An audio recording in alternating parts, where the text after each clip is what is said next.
Olá, jovens! Mais um dia, mais um vídeo do canal. E que dia é hoje? Pode ser terça, pode ser quinta, pode ser sábado e pode ser um dia qualquer. Pode ser octofeira, não sabemos. O que sabemos é que isso é um canal de YouTube. Então o que você faz?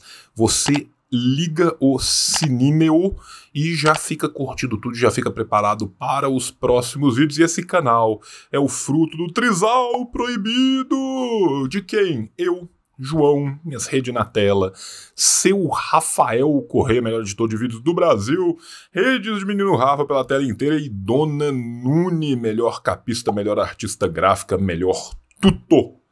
Redes de Dona Nune. Então fique aí. No final eu volto. E quando eu voltar, vai ter milhões de cupons no paraíso do cupom. Mas antes uma coisinha. O tio sorteia 70 livros por mês. Você quer concorrer? Seja sócio aqui, entre no clube de canais e concorra ao seu livro. Alternativamente, você pode mandar acima de R$5 no Pix. Tá aqui o endereço do Pix. Beijo no teu coração. Fica com o vídeo que eu volto no final. Falha e falhará. Falha e falhará. Falha e falhará. Estamos no Brasil! Estamos no Brasil e tentando mais uma vez tancá-lo. Iremos conseguir? Não. Por quê? Porque a gente nunca consegue. Estou aqui mais uma vez com meu querido camarada Messias do Litera Negra. Mais um tancando. Dessa vez um tancando especial. Um tancando especial eleitoral. Aonde vamos falar do pior Messias de todos. E também vamos trazer outras coisas, outras pataquadas que estão acontecendo nesse segundo turno. Né? Então estamos aqui com o menino Messias para tentar fazer aquilo que é impossível. Né? Fico muito feliz de mais uma vez estar aqui com o Messias. Messias, conta pro pessoal, né, as pessoas que ainda habitam cavernas, as pessoas que não conhecem a internet, as pessoas que estão tá moscando, perdendo tempo e não seguindo o maravilhoso, o portentoso Litera Negra em todas as redes sociais possíveis e imagináveis do tô só colocando planeta Terra. a luzinha aqui pra melhorar. Tá certo. O homem, gente, o homem é profissional, pô. O homem é profissional. Agora foi aí, ó. Aí, ó, agora tá bonitão. Deu uma melhorada? Deu uma melhorada boa. Ficou bonito agora. Agora, então, vocês que estão chegando aí, né? Estavam em Marte. O Litera Negra tá aí desde 2016, é uma coisa que eu gosto muito. Eu, como filho da classe trabalhadora aí, cotista, a primeira pessoa da minha família a entrar na universidade. Em 2016, quando eu comecei a fazer história, eu quis, né, dar uma devolutiva também aí para a sociedade, contando algumas histórias que eu acho que todo mundo deveria conhecer, histórias que eu mesmo deveria ter conhecido quando eu tinha cabelo ainda. Então, tô lá desde 2016 nas pistas das internet, contando histórias, falando um pouquinho de livros também, de autores negros e indígenas, autoras negras também, e contando algumas histórias de luta e resistência, e falando de algumas almas cebosas aí, porque faz parte, né, e a gente vai falar de segundo turno, então, né? Entendedores entenderão. Estamos aí na pista, né?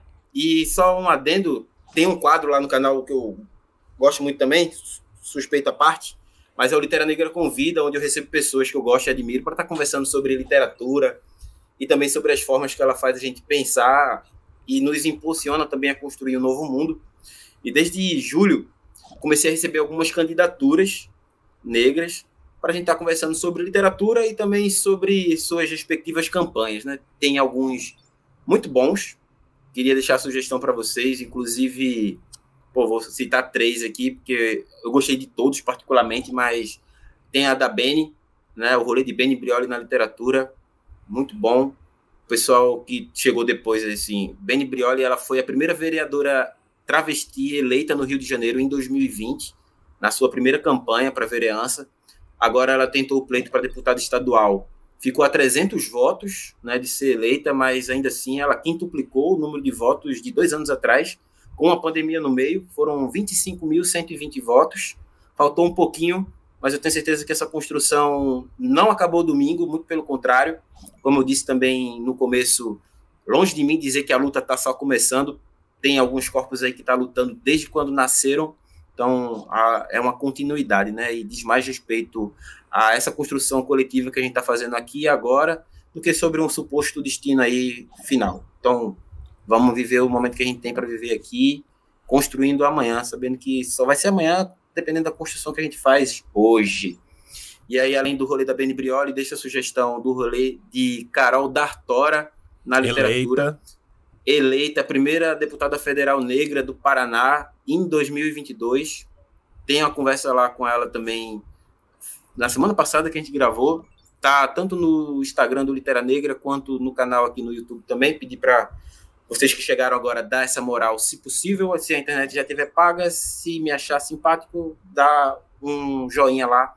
E também se inscreve no canal, já vai ajudar. E um outro, que é o rolê de Robionce Lima na literatura. Ela que disputou o pleito para deputada federal lá em Pernambuco. Teve os votos e não teve o quociente da coligação, não foi?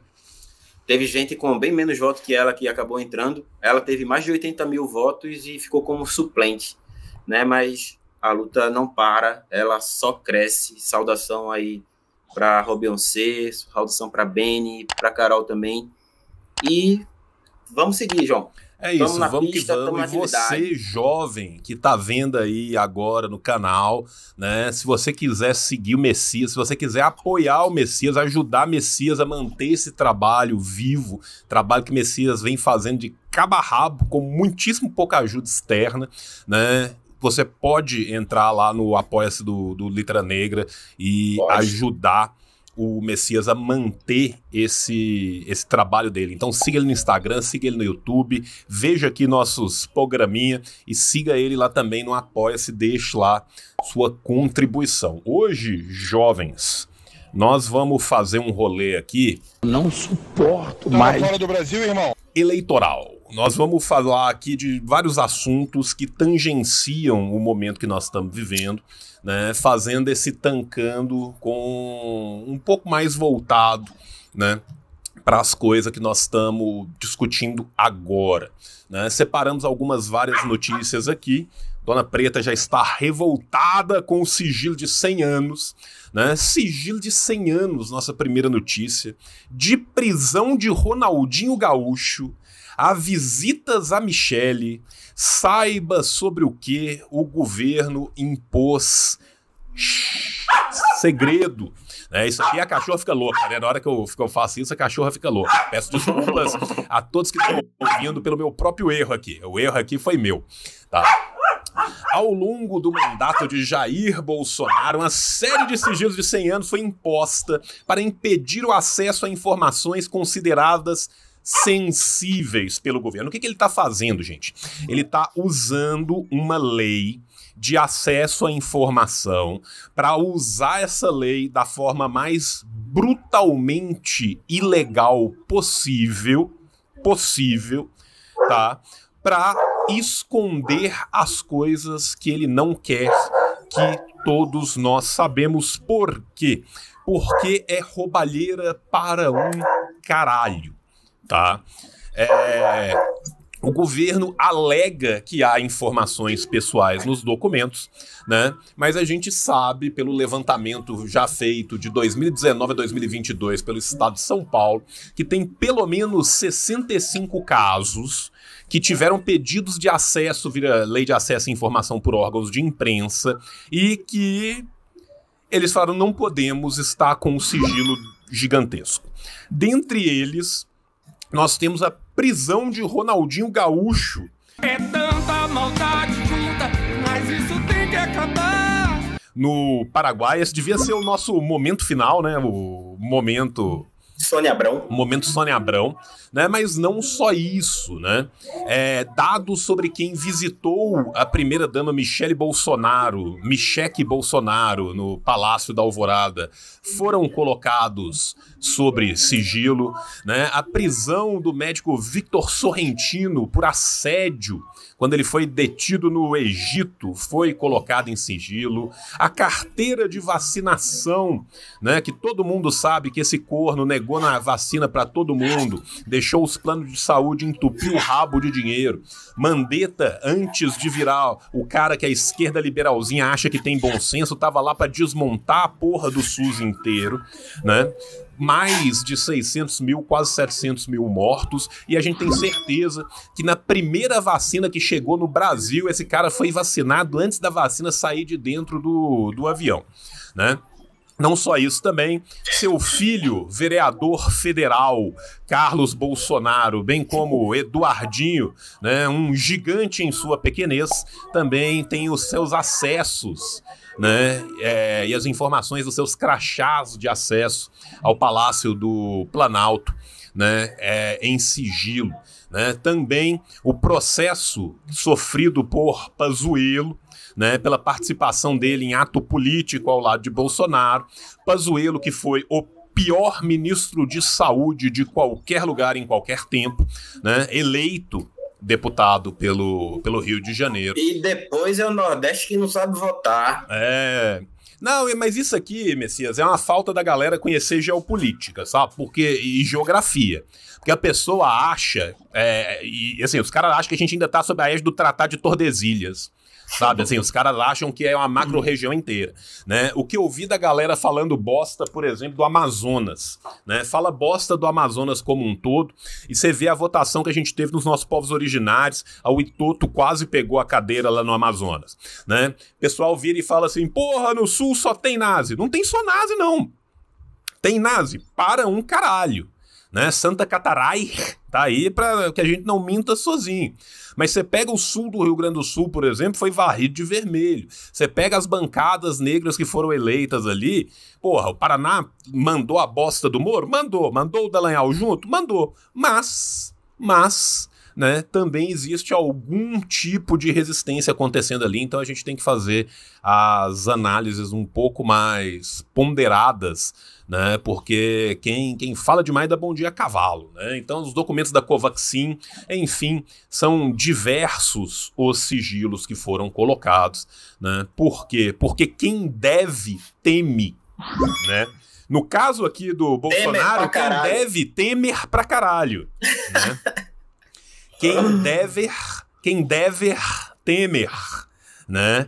Então a gente tá vendo aí, né, mais uma forma de tentar se locupletar com o acesso à máquina pública. Máquina pública essa, né, que sangrou em mais de 60 bilhões durante esse governo, o que serviu para eleger a bancada gigante do PL, do PP, do União Brasil, que já é a soma de PSL e, com muitas aspas, democratas, né, conhecido popularmente por qualquer pessoa com bom senso como Arena, né, e que provavelmente ainda unir-se-á ao PP, né, e aí eu acho que eles deviam voltar o nome para Arena, né, já que todos os fachos estão voltando para um partido só, por que não já colocar... Estão perdendo a vergonha, né, então chama pelo nome de origem. Já põe o nome de origem de uma vez, já coloca Arena de uma vez e resolve, né. Messias, teus comentários aí sobre este covarde que não consegue fazer uma pergunta direta pro Lula no debate, que não... É imbrochável. Me conte sobre os sigilos do imbrochável. Deve ter também algum sigilo sobre os tratamentos dele no Boston Medical Group. Com certeza. Assim, tem esse livro apócrifo aí, né, chamado Maçonaro, que no capítulo 6, versículo 66, diz exatamente o seguinte: e conhecereis a verdade, e a verdade vos libertará, a menos que tenha um sigilo de 100 anos. Aí não vai ter como ser libertado, né? Porque não vai ter como saber. Quem sabe seus netos. Assim, eu não posso esperar nada de bom desse sujeito aí. Como dizemos lá em Pernambuco, uma alma cebosa, da pior estirpe. E acho que a gente já pode seguir para a próxima aí, porque capaz de colocar em sigilo... Vamos colocar o sigilo nessa live também. Não suporto mais. Fora do Brasil, irmão. Tá? Mas quem deve... Não Temer! Quem deve não Temer! Temer propõe que Lula Lacerda anistia a Bolsonaro pelos crimes cometidos em seu governo. Cara, a gente pode falar muita coisa do Temer. Falar que ele não é um ladrão solidário, a gente não pode falar, né? Que ele não é um golpista solidário, a gente não pode falar, né? Olha que coisa bonita. O pessoal fala ladrão que rouba ladrão tem 100 anos de perdão. Aqui é um ladrão buscando para outro ladrão 100 anos de perdão antes de roubá-lo. Outra coisa que a gente não pode deixar de falar de Temer é que é um grande poeta de merda. Né? E lembrando... aí, saudado, né? Aí uma das pessoas um dos imortais aí da Academia Brasileira de Letras, né? Cara, Para o horror de Machado de Assis. Cara, eu só lembro do maravilhoso perfil de Twitter Temer Poeta. Você lembra do Michel Temer Poeta, cara? Cara, eu não consigo deixar de esquecer, na verdade, qual era o nome dele?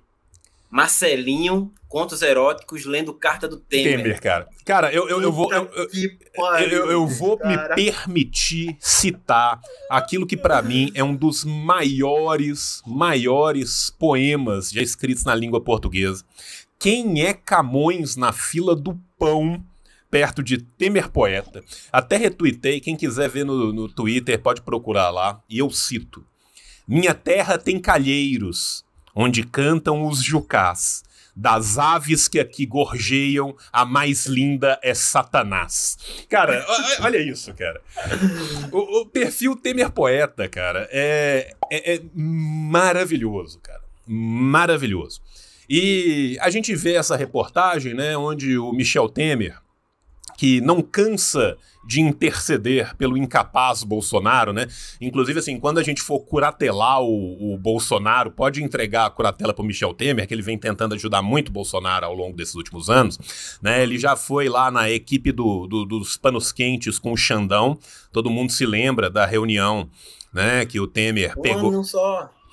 O Temer, inclusive, assim, pegou um jatinho presidencial, que é uma coisa barata. Se tem um negócio que é barato... Qualquer pessoa tem. Qualquer um tem e qualquer um pode pegar. Jatinho. Né? Assim, jatinho presidencial. Se tem uma coisa que é baratinho, é diesel aeronáutico. Gasolina aeronáutica é um negócio barato, né? Temer já deu essa ajudinha antes e agora veio aqui e propôs, olha que bela proposição. Por que não anistiar Bolsonaro por todos os seus crimes? Por que não?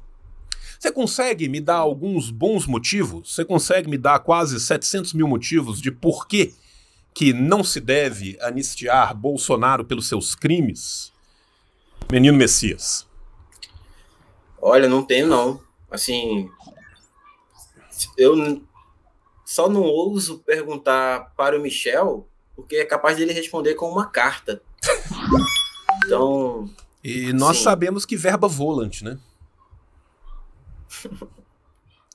Cara, o que eu acho maravilhoso é o seguinte, que a gente não apenas, né, parte do pressuposto que se deveria, né, simplesmente virar para ele e falar assim, não, passou, tá de boa, esquece isso. Crime é pra pobre, crime é pra preto, crime é pra mãe solteira. Pra isso que é crime. Você, Bolsonaro, eu, Temer, nós vamos, não. Né? E o mais legal é que se você pede uma anistia prévia, é porque você já sabe a quantidade de crimes. Né? E tipo, você tá concordando que você tá defendendo um indefensável, né? E é como você disse, é como se o Temer tivesse ligado para o Lula e falado, companheiro, lembra que o Bolsonaro é branco, tá na casa aí há 30 anos, então é melhor anistiar ele, porque, né, vai que a moda pega. Vai que começa a prender um monte de alma cebosa da mesma índole. Mas podem ficar tranquilos. O meu entra na reta. Não suporto mais. Fora do Brasil, irmão. Apesar de não ter conseguido, né, Michel Temer... Nossa, quem poderia imaginar? Quem poderia imaginar? Todos estamos muito surpresos aqui. Muito surpreso. Gente, isso aqui não é nem perto de habeas corpus preventivo. Habeas corpus preventivo é um instrumento para prevenir prisão ilegal e autoritária. Isso aqui não é habeas corpus preventivo, não. Isso aqui é anistia total, completa, irrestrita e absoluta para alguém que se sabe cometeu diversos crimes. É completamente diferente. Tô vendo aqui, estamos sendo inundados por Pikachus, cada um mais surpreso do que o outro, para a enorme surpresa de todos, menos Michelzinho. Michelzinho é um homem de negócios. Michelzinho é um rapaz que com, 5 anos de idade tinha 6 milhões de patrimônio, né? Michelzinho se esforçou. Quem que não se esforçou? O Novo. O Novo não se esforçou, não bateu a cláusula. Não acordou cedo, não tomou café bulletproof, não tomou a pílula vermelha, não trabalhou enquanto eles dormiam, e agora não tem mais não bateu a cláusula de barreira. Mas Michelzinho, que é um homem trabalhador, um empreendedor, alguém que alcançou o seu primeiro milhão antes mesmo de nascer, né? Um homem que conseguiu ter milhões antes de ter um CPF, né? Esse lutador, esse não ficou surpreso, mas nós todos ficamos muito surpresos, né, pela decisão de Temer de apoiar não somente Bolsonaro, mas também de apoiar Tarcísio Waze, Tarcísio GPS, né? O homem que, se você soltar em qualquer esquina de São Paulo, né, consegue voltar correndo para o Rio de Janeiro em menos de 12 horas. Né? Messias, eu tô igual a Roberta Miranda já, cara. Eu não sei nem o que dizer, apenas sentir. Olha, João, sim, a gente tem, o cidadão tem que ter chegado de Marte mesmo, né? Não ter tido acesso à internet, não ter acompanhado as últimas temporadas de Brasil, caos. Então, assim, não surpreende nada, é mais do mesmo. Temer aí, que é o maçom talvez mais famoso que temos vivo. Ajudando um colega de maçonaria, pelo menos 300 não é isso? ou 400 anos. Oi? Ajudando um colega de maçonaria, não é isso que os maçons fazem? Assim, sabendo que a pessoa só é maçom convidada por outra maçom, né? Então, eles se ajudam. Nada de novo, suco de Brasil. Você pode notar que aí na hora do cumprimento teve aquela passada de mão na palma para se reconhecer. Inclusive, o dedo indicador do Temer não dá para reparar aí, mas está dentro do paletó do Bolsonaro, dentro da manga ali. Se você olhar direitinho, tá um cumprimento meio estranho. Já fizeram o jutsu secreto, né? O jutsu secreto está pronto. E a gente vai falar dessa parada da maçonaria também, né? Vai. A gente vai falar do número dos milhões aí no primeiro turno também, né? Acho que temos algumas considerações a fazer. Vou passar aqui por falar em maçonaria. Não suporto mais. Fora do Brasil, irmão. Satanismo e maçonaria. Né? É aquela coisa, satanismo e maçonaria, vírgula, ontem. Porque hoje que a gente tá gravando, já rolou canibalismo e zoofilia, tá? Tava sem internet na rua, não tô sabendo não. House of Brascards, meu amigo. É um negócio de doido, tá? Nós estamos no momento, né, nem que os roteiristas estão se superando. Nós estamos no momento de greve dos roteiristas, sacou? Eles simplesmente puxaram na rua 3 malucos com a bengala e falaram, agora quem escreve são vocês, né? Hoje ontem a gente teve toda a pataquada da maçonaria que vem da pataquada do satanismo, né? Por quê? Porque arranjaram um falso satanista do Pix, né? Arranjaram um Toninho Diabo da Série B, né? Pra falar que ele era lulista, só que depois vazou uma entrevista dele num MesaCast qualquer, falando horrores do Lula e falando que ele odeia o Lula e tal, não sei o quê, então... É dos mesmos produtores de Pavão Misterioso, essa parada. Exatamente. O Pix caiu nervoso, né? Então é Pix na mão, sigilo ritual no chão. É assim que funciona, né? Então teve o ritual... goético da invocação do Pix, e aí tinha falso satanista do Lula. Eu ouvi dizer também que tá para entrar aí um sigilo de 100 anos nas mesas de Ouija.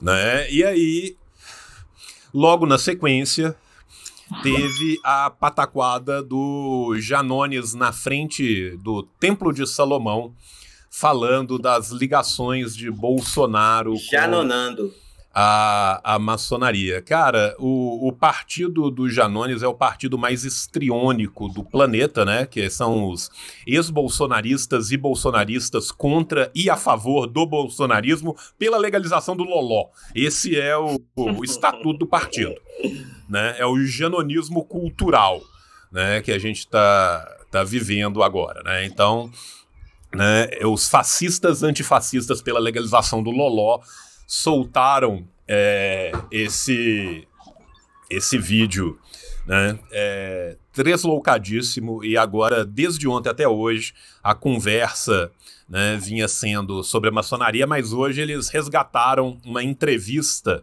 do Bolsonaro, onde ele fala que ele queria comer carne humana e só não foi comer carne humana porque a galera que tava com ele não animou. Me pergunto por quê, sabe, assim, sabe, assim, cara, o maluco fala tanta merda, Tipo, ideias assim, de after, né? sabe, Tá ideias ali, do after, vamos pra casa, sacou? não, antes de ir pra casa vamos dar um rolezinho. Sabe, você olha pra mesa, o Zeppendorf no chão, né, no canto da sala, um burro morto, né, e aí alguém vira e fala assim, galera, e o canibalismo? E se, por exemplo? Sabe? Então... Não é aquele negócio assim, ó, gente, vou dar uma ideia aqui, eu sei que vocês estão pensando, mas estão constrangidos, tá? Vou falar. Aí ele fala aí, tipo, a galera, como assim, cara? Não, vocês não estavam pensando nisso, não? Como assim? Aí ele fala assim, não, aqueles caras, né? Não, eu tô brincando aí, tá ligado? Tô brincando, Tô de zoa, hein? Aqueles caras, hein? É, Brinks. Né? Então, assim, ô bicho, entrevista falando, né, que estava disposto a comer carne humana, né, resgataram a entrevista dele, acho que é no CQC, né, onde o Maçonaro fala da sua linda introdução sexual com as pobres galinhas da sua cidade no interior, enfim, a gente pensou assim, porra... Luísa Mel, venha ver isso aqui. É tipo isso, segundo turno vai ser louco, tá? Mas duvido muito que nas bolsas de aposta de Londres alguém acertou a trifecta: maçonaria, canibalismo, zoofilia. Quanto que pagava na bolsa de aposta de Londres a trifecta dia 2, maçonaria, zoofilia e canibalismo, cara? João, né? isso me deixa, na verdade, muito triste. Assim, aqui Pinto chegamos. Me lembro muito de Mano Brown ali naquele entreposto entre o primeiro e o segundo turno de 2018 no Rio de Janeiro, conclamando, né, dizer, meu irmão, tem que voltar para a base. Passou 4 anos e no primeiro dia após o primeiro turno, ao invés de fazer o movimento para as bases, começa-se um movimento aí, né, não tem a sua assinatura, não se sabe de onde esse vídeo saiu, mas tem uma grande base aí do lulopetismo compartilhando em suas redes. Um vídeo de 2017, né, Bolsonaro ainda estava naquela pré-campanha, tentando enganar quem queria ser enganado ainda, e postaram esse vídeo aí, tipo, apareceram, pelo que eu vi também, outras fotos, né, essas sim com montagens dele com quadros de o Bafomete. Assim, tipo, é muito triste isso, e eu ouvi o Janone falando sobre compartilhar esses vídeos com as igrejas, assim, e eu não sei se é de um amadorismo, se é de uma ingenuidade, ou se é tipo, puta que pariu, que bicho burro do caralho. Como assim? Tipo, eu não vejo nenhum evangélico que votou em Bolsonaro no domingo dizendo, meu Deus, fui ludibriado, então não vou votar em Bolsonaro, vou votar nulo, vou votar em Lula, porque descobriu esse vídeo aí. Um vídeo que foi usado na campanha de 2018, assim, Gente, eu nem preciso ter um HD muito bom na memória, assim, é só jogar na porra do Google. Já foi usada a primeira vez em 2018. E, assim, até onde eu me lembro, não foi Haddad que ganhou, nem Andrade, né? Tem essa discussão nos ônibus na época, João, lá em Recife. Testemunhei uma vez, assim, duas senhoras conversando no banco da frente e uma falou para a outra, vai votar em quem? Eu vou votar no Andrade, que é o candidato do Lula. Aí a outra falou, não, o candidato do Lula é o Andrade. Aí ela, não, é o Andrade. E aí ficaram as duas por uns 5 minutos nessa discussão aí, se era Andrade ou Randrade. Mas ambos eram candidatos do Lula. E assim, foi uma tentativa ali de já misturar esse vídeo nas igrejas, né? Não deu muito certo, porque, como a gente sabe, quem ganhou foi Beelzebub. E aí, tipo, será que em 2022 pode dar certo o que deu errado em 2018? Acho que pensaram, bem, voltar para as bases dá muito trabalho, né? Então, vamos investir nesse negócio aí. Tiro no pé. Espero que, né, a campanha do Lula enverede por outro caminho. Sim, tem muito mais coisa para queimar o filme do Bolsonaro, como ele falando que ia morrer muito inocente, mas era ossos do ofício, né? Acontece. Ou que o regime militar tinha que... Ele faria, né, o que o regime militar não fez, matando mais de 30 mil, né? Sendo que, na verdade, a gente tem estimativas aí não oficiais, mas que o regime militar matou bem mais do que 30 mil pessoas, né? Tem até uma cova lá no cemitério de Peros, em São Paulo, que no início dos anos 90 foi descoberto quase 2.000 ossadas, né, durante a prefeitura da Erundina. E quando o Bolsonaro assumiu aí a presidência, já no início de 2019, ele mandou fechar, né, toda a pesquisa feita aí sobre as covas de Peros. Inclusive, quando ele ainda era deputado, ele era a cabeça ali por trás daquele movimento Quem Procura Osso é Cachorro. Então, essa é uma cebosa aí que a gente está falando. E aí vai gastar tempo falando de maçonaria, relacionando a satanismo. Tem, assim, não sou um grande pesquisador do tema, mas eu sei que são meio que 200 mil pessoas, né, maçons no Brasil.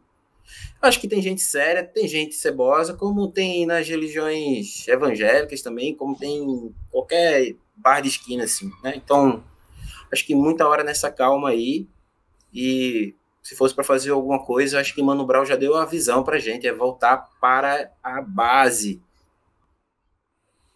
Enfim. E chamar a Naninha para o jingle do segundo turno. Tá tudo caro, a culpa é do Bolsonaro. Cara, eu concordo com você até certo ponto, mas vou te falar que o impacto, pelo menos midiático, disso ontem foi, no mínimo, engraçado. Tá? Porque, assim... Serviu a entretenimento, né? Silas Malafaia... Sim, Carluxo Silas Malafaia teve que sair lá pra falar, bem, não é bem assim, né? Quando você pega as métricas de pesquisa, o bagulho rodou para um caralho. Quando você pega os portal dos jornalão, o bagulho rodou para um caralho, né? Então, assim, é óbvio que a gente tem que entender os limites ridículos da campanha. A gente tem que saber que não é assim que nós vamos organizar, não é assim que nós vamos sair dessa.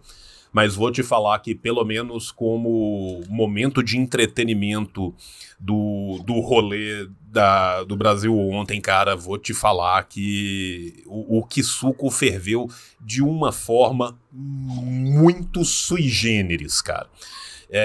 Meu avô falava um bagulho, cara, que eu repito muito, que eu aprendi com ele, que é o seguinte: se você passa na rua e tem um cachorro mordendo alguém, você continua andando, porque cachorro morde gente. Você passa na rua, tem um maluco mordendo o cachorro, você para pra olhar. Ontem se mordeu o cachorro, tá? O janonismo cultural, com todas as suas limitações e tal, ontem o cachorro foi mordido. Tá? Ontem morderam o cachorro de uma forma, assim, inesperada. Sabe? Lá pra terceira, maçonaro talvez já vá se adaptando, mas vou te falar que o fator surpresa ontem do rolê pegou de assalto, viu, cara? E assim, desculpa, velho, cara, sabe o que eu fico imaginando? Como que o maluco... Bicho, o Bolsonaro tem milhões de coisas, mas sempre tem pelo menos mais 2 ou 3 doidos pra dar rolê com ele. Ele não vai nos trens sozinho, tá? Ou seja, em algum momento, ele se sentou ao lado dos seus assessores e solta na entrevista: pô, virei pra galera e falei, bora comer carne humana. Mas ninguém animou. E os assessores, eu não assim, vi esse vídeo. sabe, os assessores olhando assim e falam assim, porra, boa. Joga boa no presida. chat. Boa presida. Sabe, eu imagino, cara, até cara, imagina o entrevistador nessa hora, cara. O entrevistador, o maluco fala isso, o cara olha pro assessor com aquela cara de, tipo, eu tenho que cortar isso aqui, né? E o assessor fazendo assim pra ele, continua que tá show, foca no canibalismo. Velho, quem produz um vídeo contra si próprio com canibalismo, cara? Sabe, é só isso, cara. Tipo assim, você entende o grau de distopia? Messias, assim, sabe quem tava certo? Os maias. Nós todos morremos em 2012, tá? Os maias estavam corretos. Nós todos estamos mortos desde 2012. Aqui é o purgatório, sabe, assim. E talvez o purgatório eu esteja sonhando muito alto. Eu não sei que tipo de crime hediondo nós cometemos em nossa vida terrena que nos trouxe até o Brasil. Não sei qual foi o tamanho da pedra que jogaram na cruz. Sabe? Bicho, assim, literalmente, assim, nós todos que estamos aqui aparamos os pelos pubianos com a espada de Longinos, sabe? Assim, é isso, cara.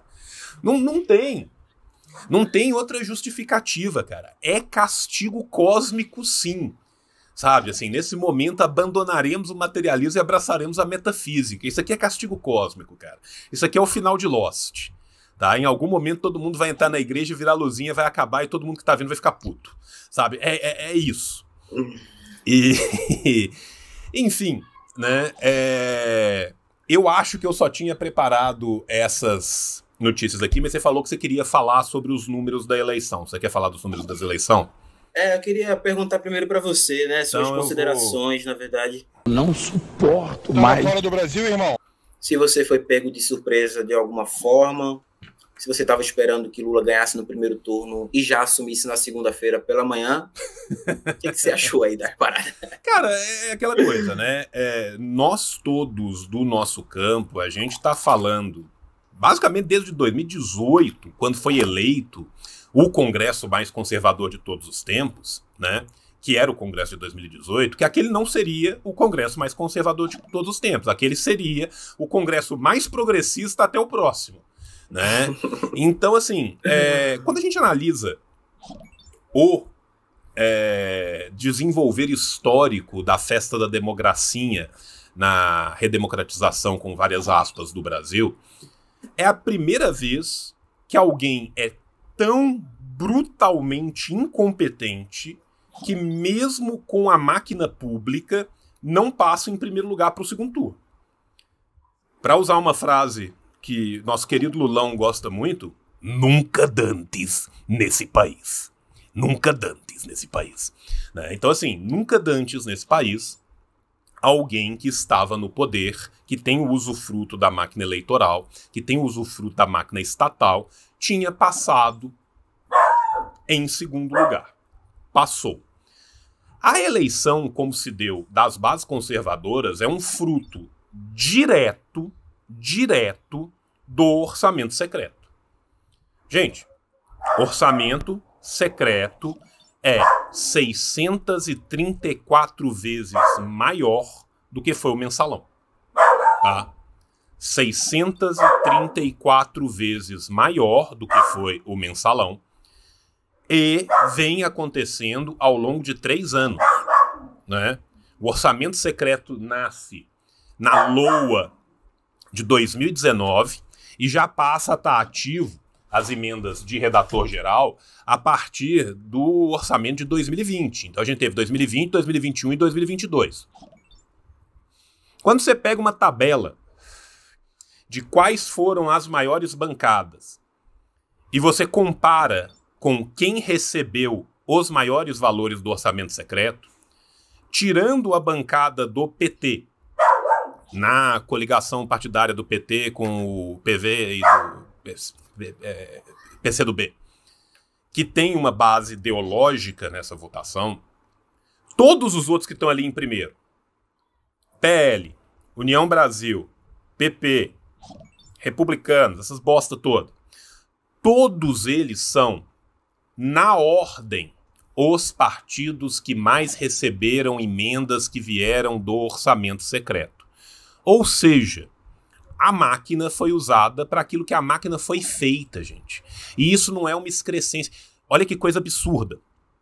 O orçamento secreto, ele sequer é regimentalmente ilegal. Ele é imoral.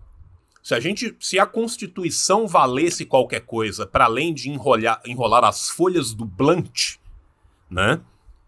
A gente podia ir no artigo 37, pensar na questão da moralidade pública e falar isso é brutalmente imoral. Agora, se você pega o regimento interno da Câmara e vê o que são as emendas de redator geral, como que elas foram criadas, ilegal perante o regimento não é. Agora, aquilo foi criado como? Porque se o cara tivesse uma emenda individual e aí depois de fazer lá o bagulho, ele visse que ele precisava de mais 100 mil para completar, mais 50 mil para completar, mais 300 mil para completar, mais 1 milhão para completar, aí beleza. Se tirava o dinheiro, o redator do orçamento tirava esse dinheiro das receitas de vinculado e metia lá dentro. Só que o que se foi feito? Esse dinheiro que era troco de pão, que era dinheiro de completar a emenda, foi mudado para 30 bilhões no primeiro ano. E aí o que o governo Jair Messias Bolsonaro fez? O Jair Messias Bolsonaro foi lá e falou: eu não vou aceitar o orçamento secreto. E aí o que ele fez? Ele vetou o orçamento secreto. Negociou com os parlamentares o mesmo orçamento secreto. Os parlamentares mantiveram o veto presidencial e ele mandou 3 projetos de lei com o valor negociado, que era 60% do valor inicial. Nos outros anos, não precisou de ter vetada nem nada. Sabe por quê? Porque o próprio governo federal mandou projeto de lei com esse valor separado para o orçamento secreto em todos os anos. Inclusive, já está previsto para 2023 19 bilhões. 19 bilhões. Para você gastar R$1 por segundo, 11 dias, você gasta 1 milhão. 32 anos gastando R$1 por segundo, 1 bilhão. Orçamento secreto para 2023, 19 bilhões. Tá? Encaminhados pelo próprio governo, que finge para o povo que é contra e com a outra mão dá. Lembrando que esse foi o outsider que criticou a velha política e jamais se renderia ao Centrão. Se rendeu ao Centrão em 2019 e abriu a bunda para o Centrão. O mensalão é uma brincadeira de criança. É troco de pinga. Queria só fazer um parêntese. Que foi o orçamento secreto. Por favor. Os partidos envolvidos no mensalão, né, para além do PT, PSDB, DEM, PMDB, PPS, PTB, PR, PSB, PTC, PRP, PSC, né, o Partido Social Cristão, e o PP, também chamado aí de progressista. É bom a gente colocar aqui, né, João, que o PL recém aí, assim, muitos dos que estão aí hoje estavam em um desses partidos, né? O núcleo base do PL estava envolvido diretamente no mensalão, né? Nunca foi sobre corrupção. Não, nunca foi, nunca foi. E o grande vencedor da eleição do primeiro turno foi Valdemar da Costa Neto. Por enquanto. Por enquanto. Porque se o Bolsonaro perder, escreve e me cobra depois. Vai ter um racha no PL, ele vai sair para tentar fazer o Aliança pelo Brasil de novo, vai levar metade dessa bancada com ele. E se tiver, de fato, a união do União Brasil, que já é a união do PSL com o Democratas, com o PP, eles passam a ter 107. E aí eles vão ser o neocentrão. Uhum. Né? Lembrando que o centrão sempre pula o lado. O centrão, que não é nem de esquerda nem de direita, é de direita pra caralho e fascista pra um caralho. Né? E aí vai ser, em vez do centrão, vai ser o direitão. Adorei o comentário. Vai ser o direitão. Né? O direitão que vai ser fascista para um caralho. PP, que também era partido do Bozo na época. Né? Bozo que troca de partido como troca de esposas. Né? Que tá aí algo, né, muito tradicional do homem tradicional de família cristão, né? Mandar abortar o filho, trocar de esposa, engravidar a amante, né? Tudo isso aí que é isso que a gente aprende nas aulas de tradição, moral e família. Não, Né? O Bolsonaro, como um grande homem feminista, né, diz que, não, deixei a autonomia dela, se ela quisesse abortar, o corpo é dela, ela abortava.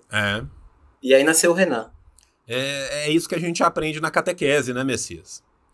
Né? Como manter uma segunda concubina por fora da primeira amante da esposa, não é isso? Eu acho que são isso que tem nas aulas de catequese. Né? Enfim, a gente nota com muita clareza, com muita facilidade, que não será por meio das eleições, não será dentro dos limites da institucionalidade que nós iremos derrotar o fascismo.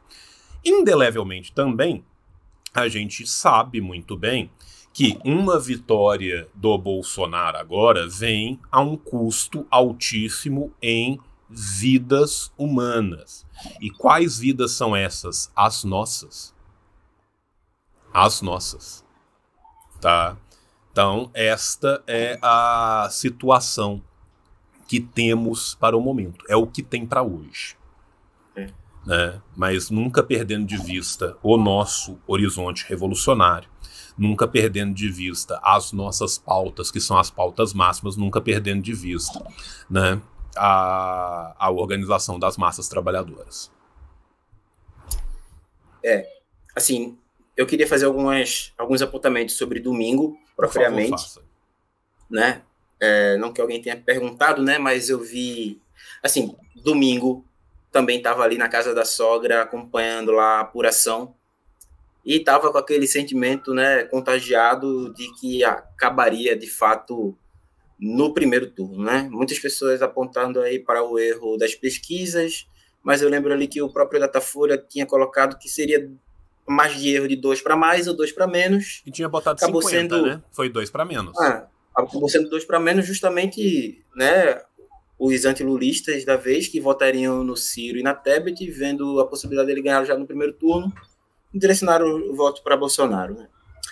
E, enfim, vi muita gente falando também, sentindo o golpe, e eu acho que o domingo, né, a festa da democracia ficou com todos os ares de velório, e a segunda-feira foi um dia para sentir mesmo, para digerir.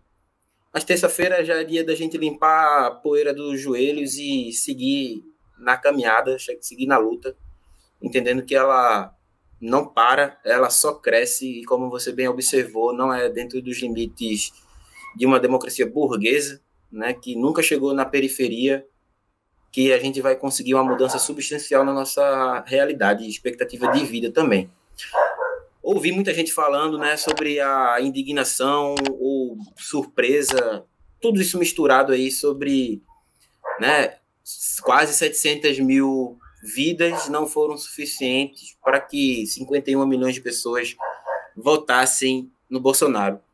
Mas, assim, tem alguns apontamentos, porque, tipo, esse momento, né, e vejo muita gente colocando a responsabilidade em cima das igrejas, né, do conservadorismo, e, né, convenhamos, não tem como se isentar também. Porém, acho que é limitar muito, sabe? Querer a todo custo colocar um culpado sem assumir o próprio BO. Porque eu lembro que em 2019, quando as ruas estavam sendo tomadas de pessoas contra, né, o sucateamento das universidades públicas, contra o governo, né, que já se apresentava genocida do Jair, houve um enfraquecimento, né, das ruas por parte do PT, por parte dos movimentos sindicais. Eu já via gente em 2019, 2020 e 2021 com a contagem de corpos subindo, mas falando que a vitória em cima de Bolsonaro se daria nas urnas.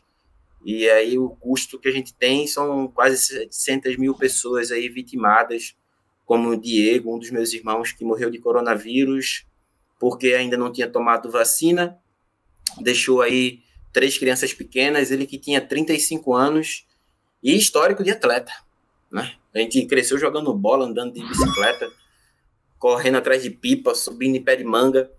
E, assim, é de parte responsabilidade do conservadorismo, mas é preciso a gente lembrar que as nossas elites ela tem completa ojeriza por quem é pobre e, falando de Brasil, por consequência, por quem é negro também, né?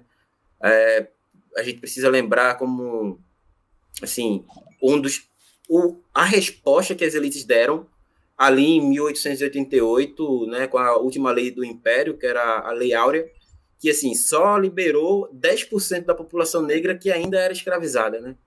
A maioria da população negra no Brasil já era alforriada à época da Lei Áurea.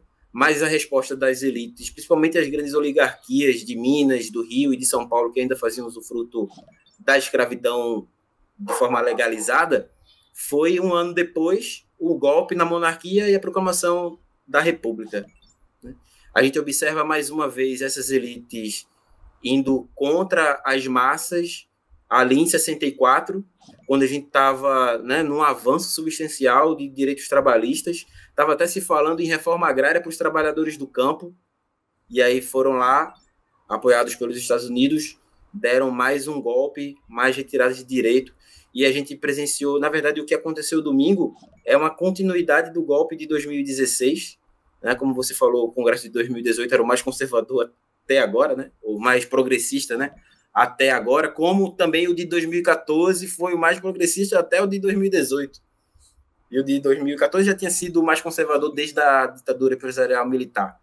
E aí a gente vê, mais uma vez, as elites se organizando para retirar mais direitos, né? A gente precisa lembrar para os trabalhadores e trabalhadoras desse país que o governo que antecedeu o Bolsonaro não é o governo de Dilma. São 3 anos de temeridade, né, com reforma da Previdência, colocando a gente para trabalhar até morrer, com reforma trabalhista tirando nossos direitos, dizendo que ia ser bom a gente dialogar com o patrão. PEC da morte, congelamento aí de investimentos, não é de gastos. A gente não pode falar de gastos quando fala em saúde e educação. É investimentos por 20 anos. E se... Mano, imagina como seria diferente o trato durante a pandemia se não tivesse o orçamento de 2015 para a saúde, por exemplo, né? Antes dessa PEC aí. Então, a gente vê uma movimentação aí dessas elites, desde que Brasil é Brasil, para a retirada de direitos, não se contentam com, como era dito aí, né, até poucos anos, aeroportos transformados em rodoviárias, né, tendo que ver seus filhos nas universidades públicas estudando junto com filho de porteiro e filho de empregada doméstica, filho de diarista, né, não suportava o fato de ter que pagar direito trabalhista para trabalhadora doméstica. Tem até socialite aí dizendo que trabalhadora doméstica não é trabalhadora porque é doméstica, né? Então tudo bem passar 20 horas a serviço ali dos seus patrões, ir para casa só uma vez na semana. E era muito mais interessante para essa galera, né? Quando, assim como fizeram com minha avó e com minha mãe também, minha mãe com 12 anos foi trabalhar como doméstica junto com minha avó numa casa de uma família aí de classe média alta em Recife. Então, era muito interessante, né? Sem direito trabalhista, ter 2 empregadas domésticas a preço de metade de uma. Então, a gente observa que não é de hoje qualquer movimento em prol dos trabalhadores, as elites se organizando para tirar o pouco que nos resta.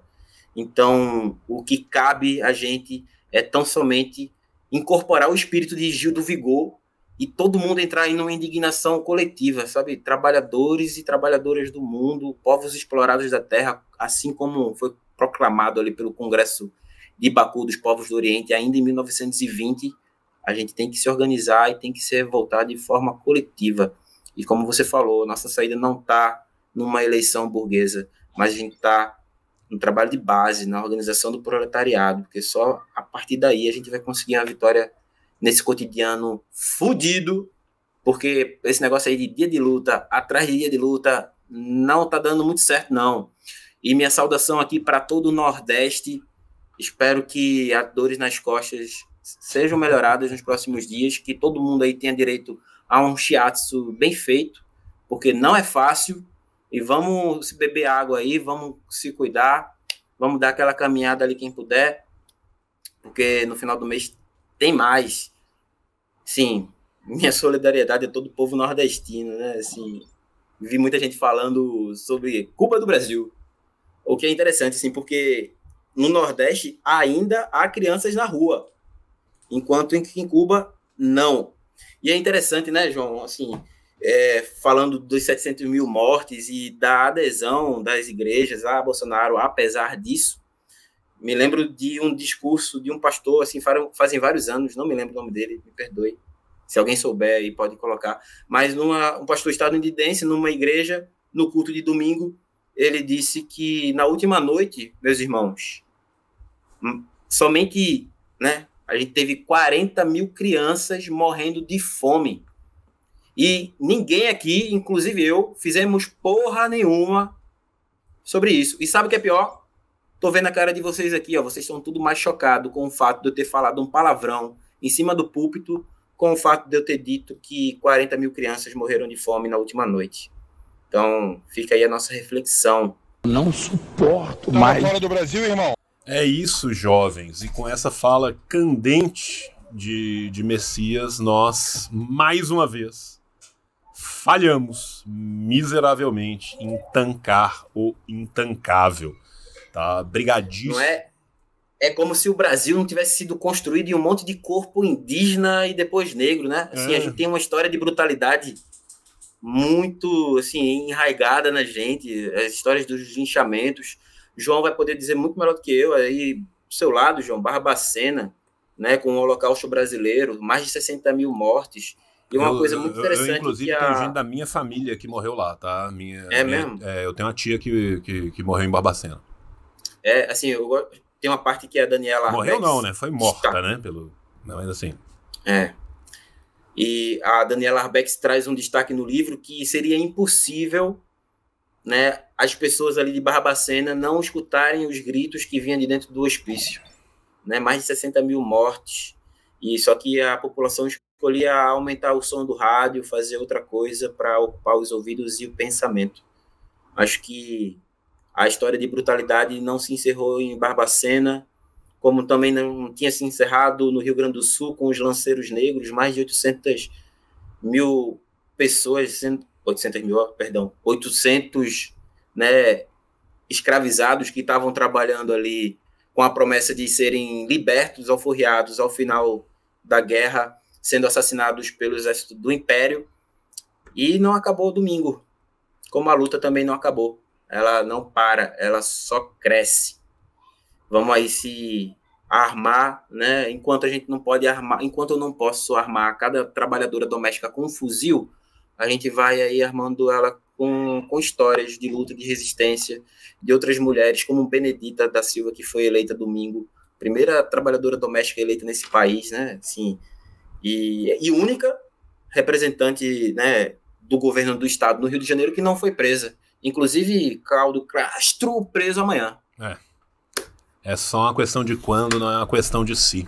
Mas é isso, jovem. Organize seu ódio, né, que ele vai ser muito necessário para a gente construir a Revolução Brasileira. Messias, brigadíssimo, como sempre, por tudo.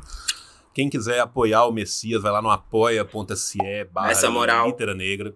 E quem não puder, siga o Messias, espalhe a palavra, espalhe a luta. Tá o Instagram, tá o YouTube, tudo na descrição do vídeo no YouTube. Tem o comando Litera Negra para quem tá vendo ao vivo na inclusive, Twitch. para quem ficou até agora, pegar a visão que a gente já virou o CNPJ aí, o Litera Negra.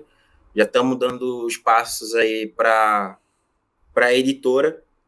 Um grande abraço para João e para todo mundo que colabora com o Litera Negra, para continuidade e também melhoria do canal. Está melhorando tanto que a gente vai virar uma editora e vai publicar autores negros, autoras negras e indígenas também a preços populares aí.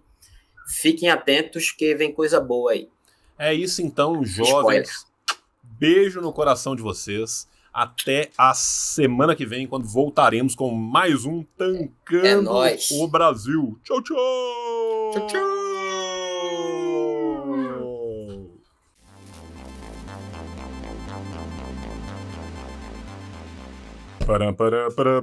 Terminou, mas não terminou. Não terminou, sabe por quê? Porque tem Paraíso dos Cupom. Tem cupom para um caralho. Tá cheio de cupom. Vamos lá. Assim disse João. Cupom nas Ciências Revolucionárias. Se você quiser entrar, o link tá aparecendo aí. Mas fala, João, você tem cupom na Boitempo? Tenho. Assim disse João, 20% de cupom na Boitempo. João, tem cupom na Revolustore? Tem. Assim disse o João, 20. A partir de 2 pôsteres você ganha 20%. Mas João, eu queria comprar um livro do Lavra Palavra. Tem também. Assim disse o João, 15% nos livros do Lava Palavra. Mas, João, eu queria um livro do Ruptura Editorial, mas tem, fica tranquilo, assim disse o João. Só assim disse o João, você ganha 15% lá. Ah, mas eu queria fazer um curso da classe esquerda. Fica tranquilo, também temos um cupom na classe esquerda. É, assim disse o João, tudo junto, 15%. Mas, João, eu queria, na verdade, um livro da Autonomia Literária. Eu tenho um cupom de R$20 na Autonomia Literária. Hashtag, assim disse o João. Mas, João, não é o bastante, eu preciso de mais cupons. Eu preciso de um cupom para eu aprender mandarim. Então fala Xie Guhan Lao Xi. Por quê? Porque lá no Gunhan Mandarim a gente tem também um cupom de 20% de desconto no curso, tá? Assim disse o João, 20 Guhan Mandarim. Tá o link aqui embaixo. Milhões de cupons. Em breve a gente volta com outro vídeo. Assina o canal, liga o sininho, curte, comenta, printa um QR Code, tatua na testa, faz o que você quiser. Beijo no teu coração e tchau, tchau. O capitalismo falhou, falha e falhará em cada uma das sociedades aonde